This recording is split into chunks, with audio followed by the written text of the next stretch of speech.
chop that up for firewood. People only want straight boards. Would this have originally been splined? No, she was caught.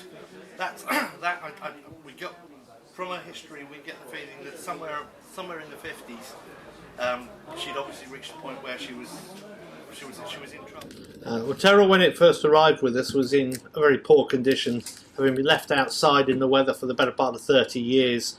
So the actual structure itself was completely rotten. As you can see by this piece I've got here, which is part of the stem, it's that rotten. You can pick it to pieces.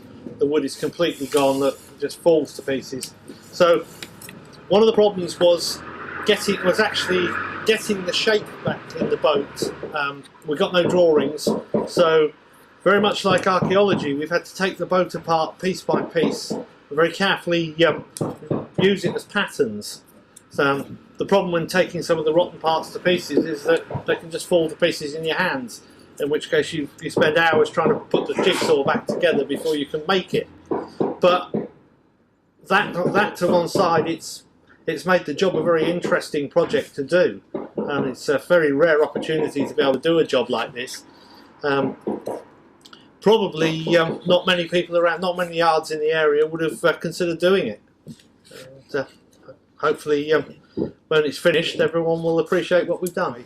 She's more akin to being the bumboat, the work boat, the ferry that takes the crews out to the trawlers that were 60, 70 feet long and lived much further down the harbour because there wasn't enough water to get right up.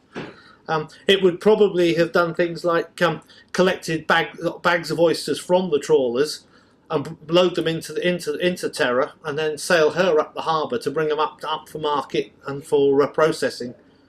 And again, her shallow draft would make her ideal for working the seed beds that used to be along the ends of front, so that they could float her right in over the seed beds, harvest the young oysters in the bed, load them into the boat, and then sail down the harbour and relocate them on the other beds to bring them on in size.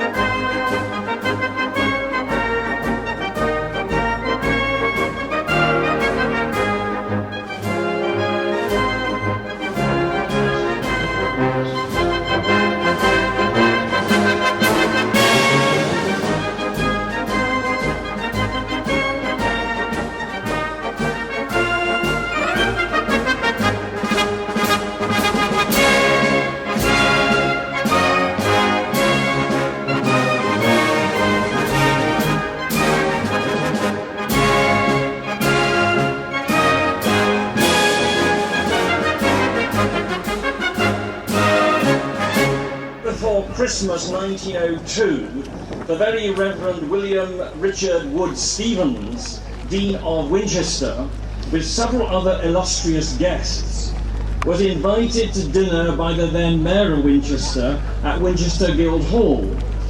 On the menu were Emsworth oysters, which it appears the Dean tucked into with alacrity. There was, however, a rather grim outcome. The Dean fell ill with typhoid, and on the 27th of December, not being able to be at Christmas in his cathedral, he died.